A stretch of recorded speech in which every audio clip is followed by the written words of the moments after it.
妈妈要调教你一些床上功夫。哎呀，只有这样，皇上召你侍寝之后，才会被你迷得神魂颠倒。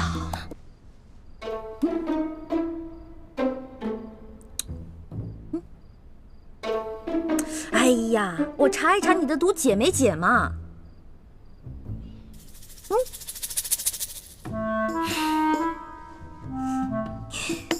来，让本大先给你测一测。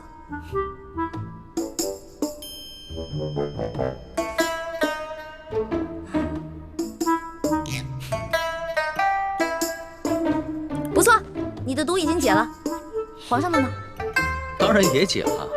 皇上龙颜大悦，说呀要重重的赏赐你呢。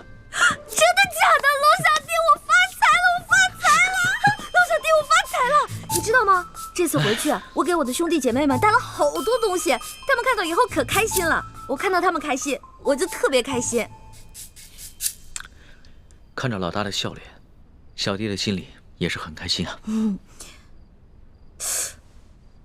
不过，这皇上毒解了，鳌拜会不会起疑心啊？他会不会想着别的法子再害皇上啊？你小声点吧，皇上哪有那么傻呀？当然是继续假装中毒，掩人耳目了。再说了，近日袁州知府突然失踪，鳌拜正在亲自查办此案，没空顾得上宫里的事情。袁州知府失踪了，那会不会被人暗杀了？很难说呀。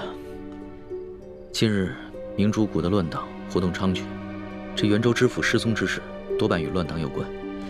鳌拜已经加大了对乱党的清剿力度。老大，小弟知道你一向喜欢行侠仗义，可最近这段日子你可得千万小心，别做什么违法乱纪之事。知道了，龙小弟。吃吧。吃饭。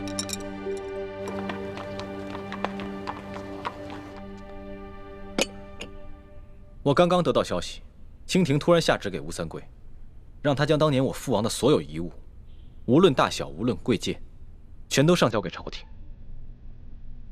可永历帝被吴三桂已经弑杀了这么多年，清廷为什么要在这个时候突然要吴三桂上交永历帝的遗物？应该是为了那1号金钥匙。当年我父皇手上的那把金钥匙，最后落在了吴三桂手里。吴贼虽然不知道金钥匙的作用，但见我父皇贴身收藏，想必不同寻常，所以就没有上交给朝廷。如今清廷不知从哪里打探到了铜匣的秘密，又不想惊动吴三桂，所以干脆让他把所有的遗物都上交给了朝廷。那吴三桂会把金钥匙交出来吗？这也不一定。如果吴贼知道了金钥匙的秘密，那他未必肯交；如果他不知道的话，他应该不可能为了一把金钥匙而冒着抗旨欺君的风险。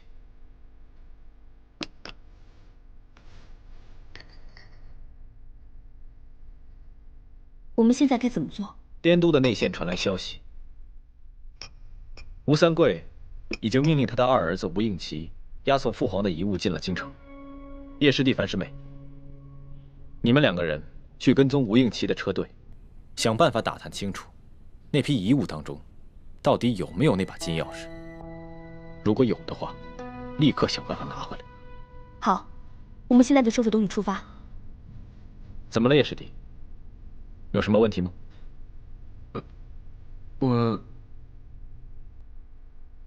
我想留在京城，陪大师兄一起寻找铜匣。叶师弟，你留在京城，只怕不是为了帮我找铜匣，而是舍不得某个人吧？大师兄，你误会了。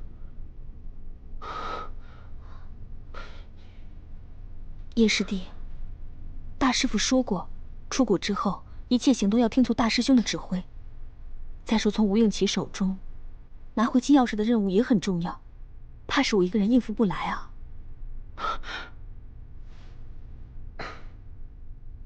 好，我知道了，我现在就去收拾行李，同樊师姐一起出发。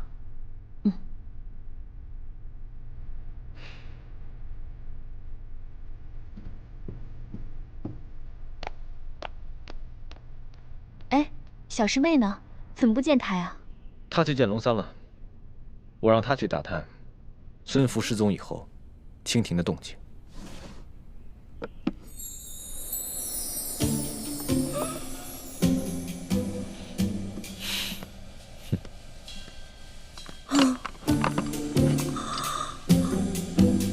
龙小弟，这些都是真的吗？当然是真的了。怎么，大哥，你是信不过小弟吗？怕小弟把皇上给你的赏赐动手脚？不是，我只是太兴奋了，我从来都没有见过这么多的金元宝，这太幸福了。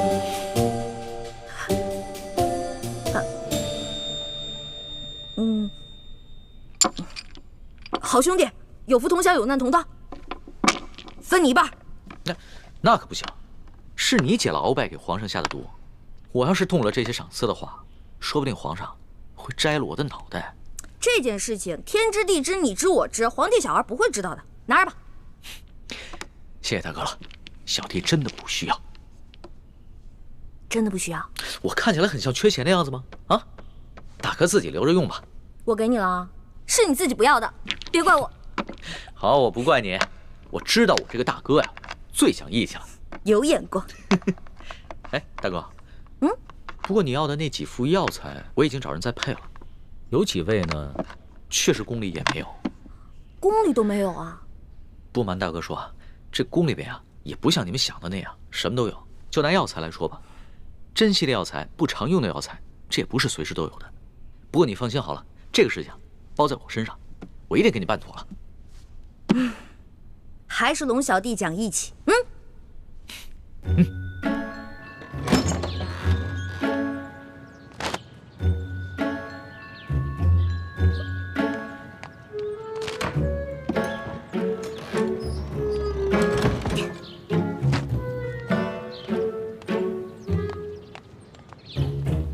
站住！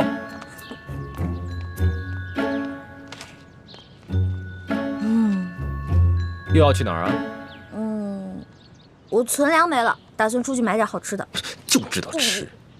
你知不知道，孙福失踪以后，清廷上下有多震动？现在外面风声有多急？知道啊，不过孙福跟他的贴身侍卫早就死翘翘了，怕什么？你呀，本事不大，胆儿倒挺肥的。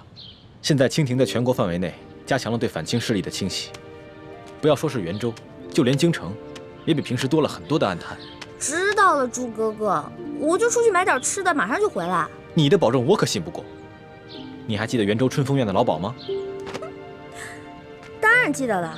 那日我跟叶哥哥把他的春风院洗劫一空的时候，那个老鸨呼天抢地、撒泼打滚的样子太有意思了。抢劫妓院，亏你想得出来。每次行动都是这样，不知道轻重。当时情况那么危急，少跟我嬉皮笑脸的。听说那个老鸨进京找鳌拜告状来了，你要是碰上了，你以为啊，就凭你这个不入流的易容术啊，能逃得过他那双老眼吗？猪哥哥，京城那么大，怎么就被我碰上了？那也太巧了吧！万一碰上了怎么办？万一碰上了，那我就脚底抹油溜呗。反正，在咱们几个当中，我的轻功是最高明的。你要是不信的话，来追我呀！回来！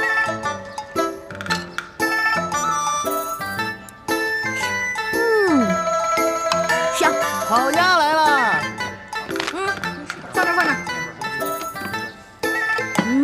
爷，您慢用。就等你了，走一个。客官且慢，客官且慢。对不起，这盘烤鸭呀上错了。哎，给我放这儿。没上错啊，我也点了。实在不好意思，隔壁那雅间的客人也点了烤鸭，只不过不凑巧，本店今天就剩这么一只了。那这也是我的，我先点的，所以烤鸭就是我的呀。客官您看这样，今天您的菜钱我给您老打个8折，另外再送您老2个好菜。呸！谁让你打折？小爷有的是钱，看到了吗？真金的，拿去拿去。客官，隔壁的客人来头不小，小人实在是得罪不起，还请您老多多包涵。你才老呢，你才老呢！呸呸呸呸呸！这这还天下第一酒楼呢，怎么吃个饭都这么势利啊？我不管啊，反正这鸭子就是我的。得罪，这鸭子我先端走了。给我！松手！是谁抢了被中堂大人点的鸭子啊？拿走吧，我好像没那么喜欢吃鸭子，拿走吧。这只鸭子都被你吃过了，我们还能要吗？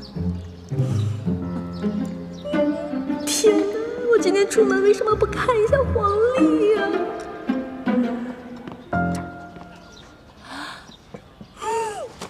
是你？不是我，小丫头，上次在我春风院，你就已经被我识破一回了。老娘我阅人无数，就你这点小把戏，能瞒得过老娘的眼睛吗？想吃顿饭怎么就这么难呢？给我抓住他！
走。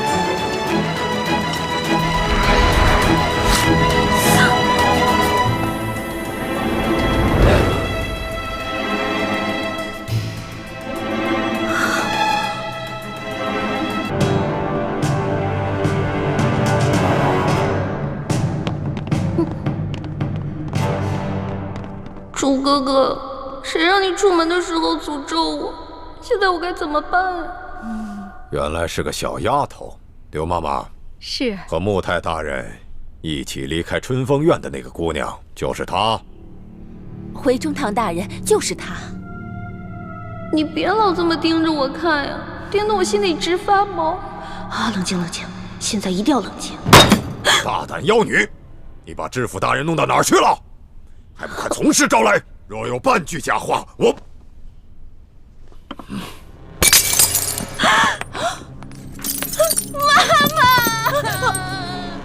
妈妈救命！妈妈救命！哎呀，只要你老老实实说出知府大人的下落，我可以向中堂大人求情，饶你不死啊！快说，真的？快说快说！行吧，那我说。那日知府大人呢，说要带小女子去一个好去处，当时小女子开心极了，还以为从此攀上了高枝，可以无忧无虑了。可谁知道知府大人却把小女子带到了一个特别偏的地方。当时我就想啊，这也许知府大人的正事太厉害了，想要收小女子做外宅。可是这马车跑到一个小树林，知府大人自己下去了，让小女子在车上等他。这小女子啊，就偷偷掀开车帘子，就看到知府大人跟一帮黑衣蒙面侠说些什么。黑衣蒙面侠？那他们都说些什么？他们说了什么谷啊，什么王啊，什么蒙，什么他们是不是在说明珠谷、晋王？对，他们说的就是这些。这明珠谷本是反抗朝廷的一个秘密基地，这晋王应该指的就是南明永历帝朱由榔所封的那个李定国。后来这个永历帝被吴三桂给绞杀了，他就诈死逃亡，纠集了一帮乱党，一心妄想着反抗朝廷。难道知府大人的失踪与那群乱党有关系？他们还说了些什么？他们好像还说了什么，这事儿千万不能说出去，没有后退之路了，暴露就是死之类的话。难道知府大人？我早就怀疑，这些个归顺我大清的降将之中，难免有心怀二心之辈。这个穆泰，原名叫孙福，本是李定国的二儿子李嗣兴的心腹手下。这件事情必定是李定国指使的，他假意归顺我大清，现在却勾结了一帮前明的余孽。丫头，他们还说了些什么？你给我仔细的想想。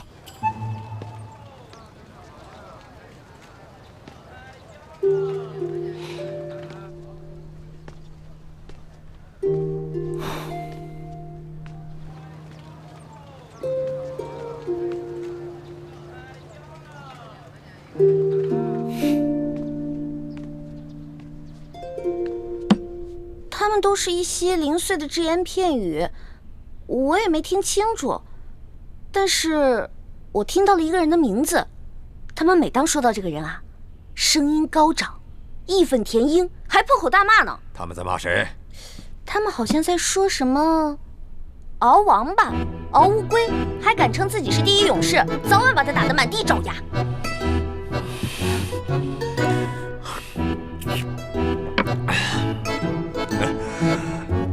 小丫头，你别害怕，你给我往下说。后来呢？这后来啊，小女子就听明白了，好像是知府大人想带小女子去那个什么明珠谷，刚才说的明珠谷，但是那几个黑衣人呢，偏是不让，他们让知府大人把小女子给杀了。当时我怕极了，这个时候，知府大人旁边的卫队长直接把刀就给拔了出来。驾！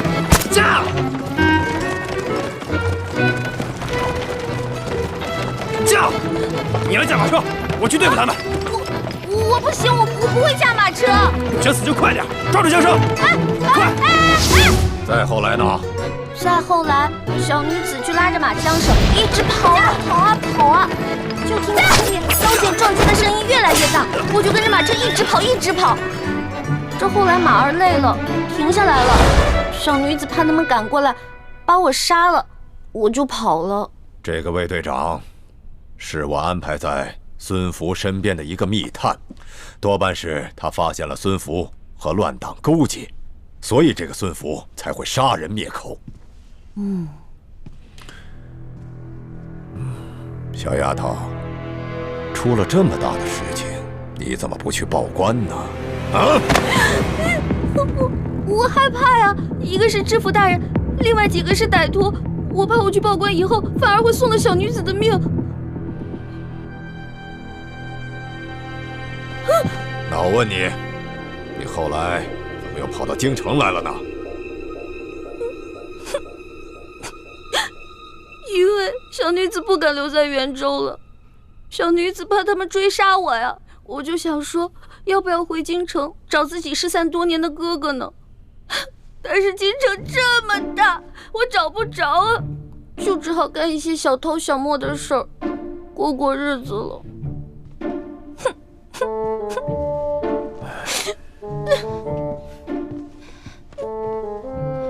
中堂大人，您说这丫头说的这番话可信吗？此事涉及到诸多复杂的背景和隐秘之事，绝非一个普通的小女贼所能够知晓。可是她又说的这番流畅，不像是临时编出来的谎言。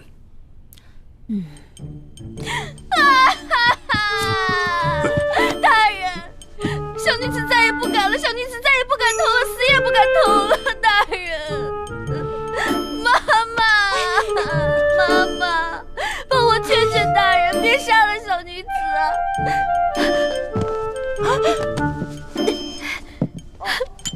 这是小女子以前偷的，全当孝敬您的。帮我跟大人求求情，千万别杀了小女子啊！中堂大人，您看这丫头该如何处置？且先不要声张，这样，先把这个小丫头带回府上再说吧。多谢大人，多谢大人。主子，不好了，出事了！出什么事了？刚才奴才到慈航药铺去传话，药铺的掌柜跟我说李少侠他失踪了。易欢失踪了啊！药铺的掌柜说，李少侠的哥哥现在急得团团转，正在安排人四处寻找呢。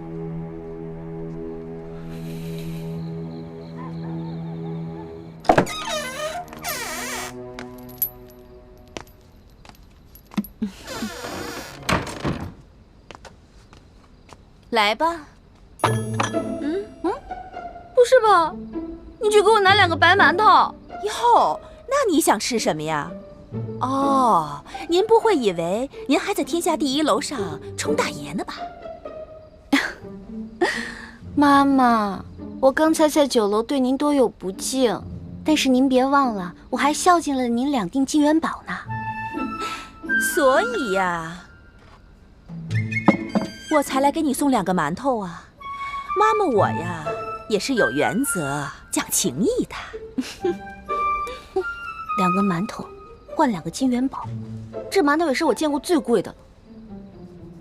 不过有馒头总比没有强，起码不会被饿死。吃。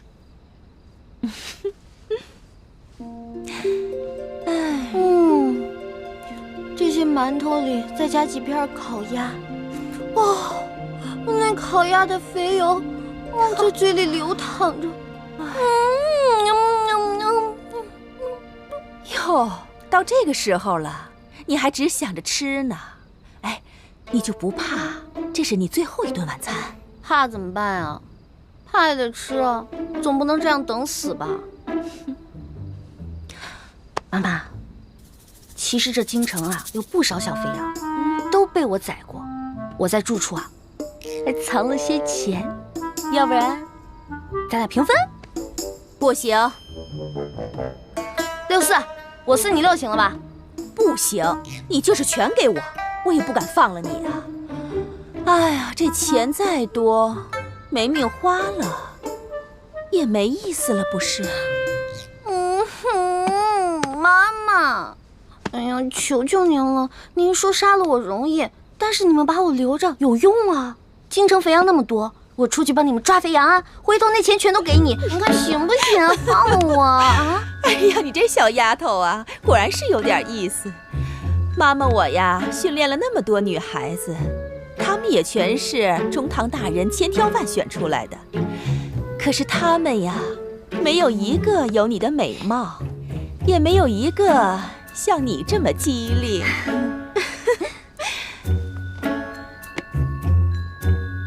所以妈妈，你这意思是可以放了我了？哎呦，我哪敢放了你呀？哎，不过妈妈我呀，也是有原则、讲情义的，也不能白收了你的金元宝，不是？我今天呀，就是来给你指条生路的。妈妈，请说。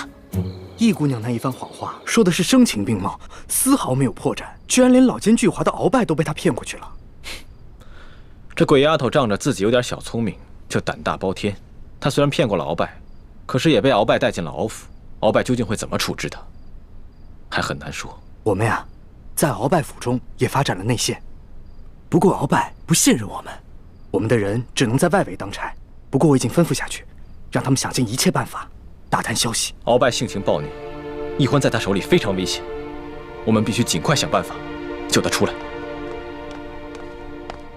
少主，龙三少爷那边差人来问，可救出易欢少侠了，是不是需要什么协助之处？你去告诉他们，还没有找到易欢，不过我们会自行解决，就不麻烦他们了。多谢他们的好意。是。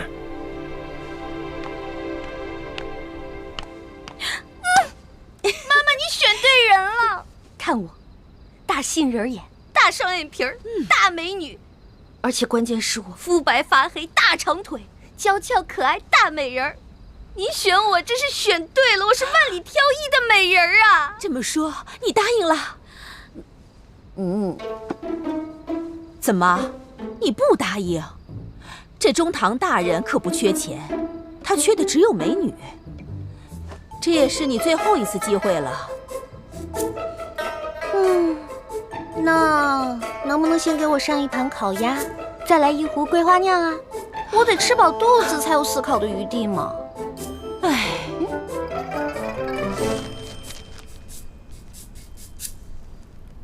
小虎，通知敖府的内应，告诉他，我会在府外100丈之内的地方等他的消息。一旦鳌拜要杀易欢，让他立刻发出信号。少盟主的意思是，万一鳌拜要杀易姑娘，您就亲自冲进去救她。敖府戒备森严，少盟主的身份非比寻常，千万不可冲动。不到万不得已，我自不会冒险。不过如果鳌拜真的要杀易欢，我也顾不了那么多了。少盟主对易姑娘情深意重，只可惜她还懵懵懂懂，不知珍惜，反倒给您惹麻烦。易欢不是有意的，我不怪他。你快打探消息吧，我也要召集人手，做好随时闯府救人的准备。属下遵命。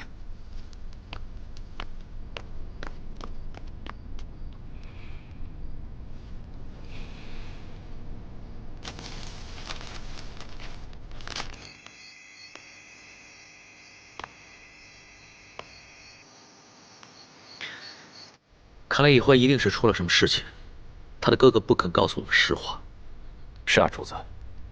不过这事我看您就别太着急了，他们江湖人士出了事情，总有自己的方法来处理。再说了，现在咱们也不方便出手啊。这样，你派一些人在慈航药铺外守着，一有消息马上通报。主子，您看，这天色也不早了，要不您还是先回府吧，不然的话，这老太太要是知道了，可又得怪罪奴才了呀。走吧。好，请。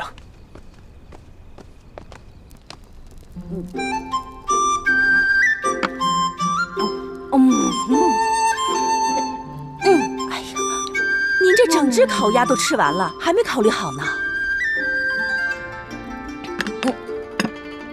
好了好了，带我去梳洗打扮，我要去见中堂大人。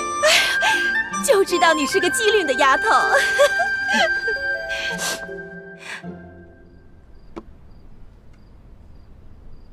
刘妈妈，你真觉得易欢这个丫头，她合适吗？大人，这宫中虽然美女如云，可大多怯懦胆小。像易欢这么娇俏活泼、聪慧机灵的女孩子不多。如今呀，皇上正当青春年少，应该呀很容易就被这种女孩子吸引的。这个丫头啊，生性胆大，喜欢疯，我真怕她入了宫以后啊，咱们不好掌控。易欢这丫头啊，是有很多弱点，贪财贪吃，又贪荣华富贵，怕苦怕疼还怕死，所以呀，很容易就被掌控。况且呀，咱们还可以给她服用大补丸呢，到时候不怕她不听咱的话。咱们先后也送了不少的女子进宫，可是只有一个被皇上宠幸，只可惜又被新来的厉贵人抢去了风头。眼下咱们也没有更好的人选了，这一次只能再赌一回了。不过老身这眼下唯一担心的是，这丫头她会武功，只怕进宫之后会不会引起怀疑啊？这倒无妨。咱们满族的姑娘从小跟着父兄在马背上长大，会骑马射箭，这是寻常之事。这样，老夫为她伪造一个武将之女的身份，这样一来，她会一些简单的武功，不就说得过去了吗？对。老爷，易姑娘已经梳洗完毕，正在厅外等候。让她进来。是。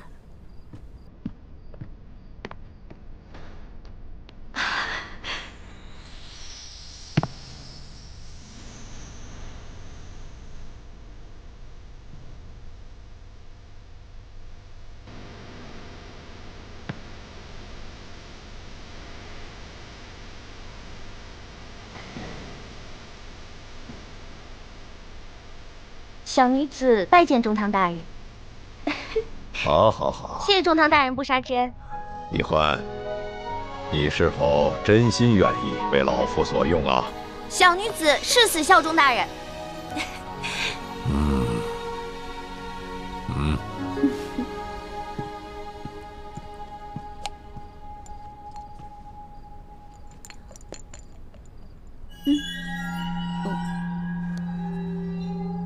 这什么呀？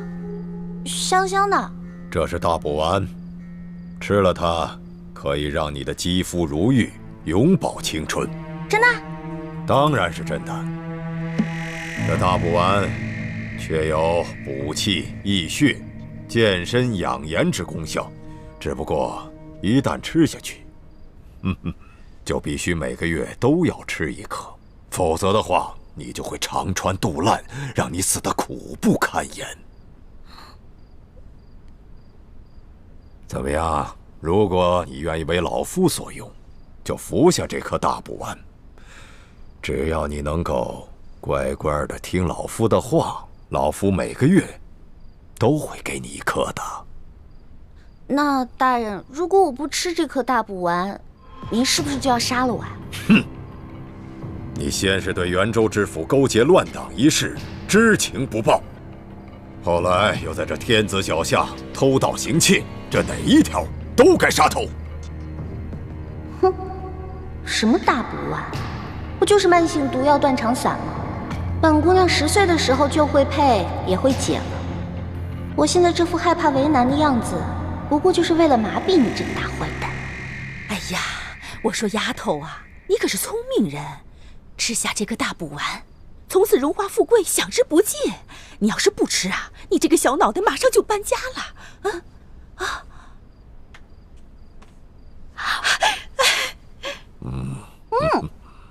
甜甜的，跟糖似的。还有吗？你真拿它当糖丸了，当饭吃呢？您看你，我不吃的时候吧，喊打喊杀的。我说再吃几颗，你又舍不得。你说这丫头多有趣儿啊！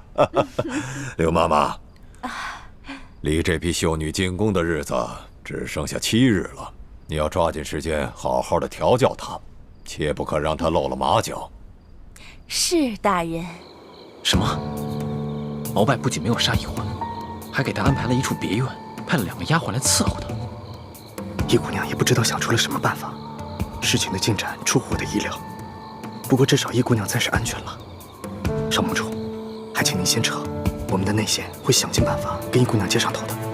一有消息，我马上禀报少盟主。好，多加小心。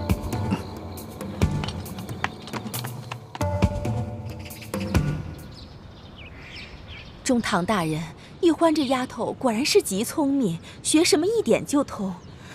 可她就是不肯用心学呀。我也都测试过了，不管这琴棋书画还是女工歌舞，这都是略会一点，却样样都稀松。大人，这离进宫的日子只剩下不到5日了，这老身再怎么细心调教，也都来不及了。妈妈，大人，这也不能怪小女子啊。小女子12岁那年，父母便双亡，唯一的哥哥还跟小女子走散了。我啊，只能靠着尼姑庵的师傅们接济，才能勉强填饱肚子。这哪有什么机会去学什么琴棋书画、歌舞女工啊？可这女子应会的技艺，你样样稀松，这怎么才能够引起皇上的注意，讨得皇上的欢心呢？如果说女子必须才艺出众才能引起皇上的注意，那之前妈妈培养的美女们个个才艺出众，可不也是没成功吗？如何讨得男人们的欢心？刘妈妈她最有经验，她培养出来的美女，个个都能让男人们神魂颠倒。只可惜皇上他年少，情窦未开，再加上这后宫美女众多，没能引起皇上的注意，所以他们才未能大展身手嘛。哎，这您就说对了。要想引起皇上的注意，光靠才能和技艺非常好是不行的，是要动脑子想办法的。我说的对不对啊，妈妈？好，那你告诉老夫，如何才能引起皇上的注意呢？这个嘛，我现在也说不好，这得进宫以后啊，随机应变。大人，若说这随机应变，易欢这丫头可是比别的姑娘强了千百倍。大人放心吧，为了不辜负您对我的期望，也为了我自己能在宫中谋个好前程，我一定会努力引起皇上对我的注意。也罢，这圣心呀最难测，如何邀得圣宠，这只能看你自己的造化了。只可惜老夫没有女儿，若是老夫有一个像你这般机灵的女儿，那就好了。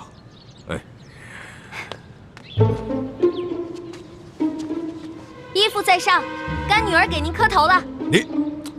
老夫不过是随口一说，你怎么就认起干亲来了呢？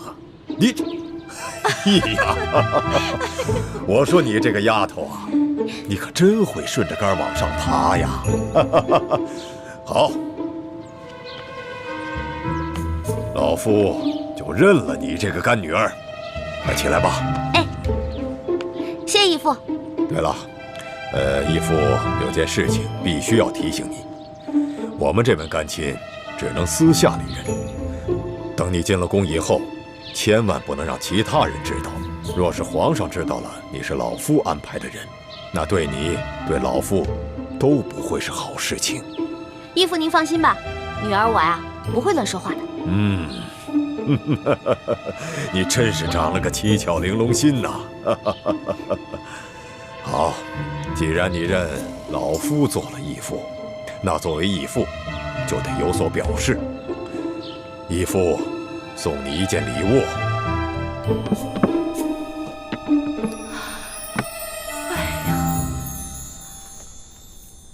这件金蚕丝背心乃是天下独一无二的宝物，轻薄柔软，却刀枪不入，水火不进。当年敖大人出生入死，立下无数战功，先帝才将这件背心赏给了敖大人。唉，如今他却把这件背心赏给了你，可见你呀，对他真的是很重要。你们要我去皇帝身边做卧底，当然得先笼络我了。但如果事情不顺利，你们肯定会杀了我灭口。到时候就算我穿着金蚕背心，也不可能逃过你们的毒手。妈妈，我能拜到中堂大人门下做干女儿，那多亏了妈妈的帮忙。您放心吧，以后如果我大富大贵了，肯定不会亏待妈妈您的。就你的小嘴会说话。妈妈，我看看金蚕背心呗。你看看，金蚕背心有那么厉害吗？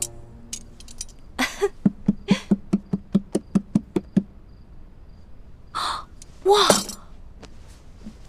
真的都没破哎！妈妈，你快帮我收好，快！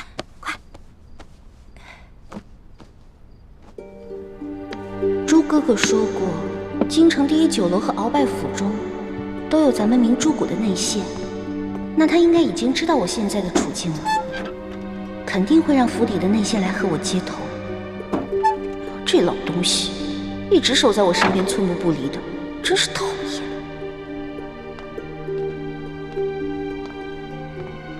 这都是吃的。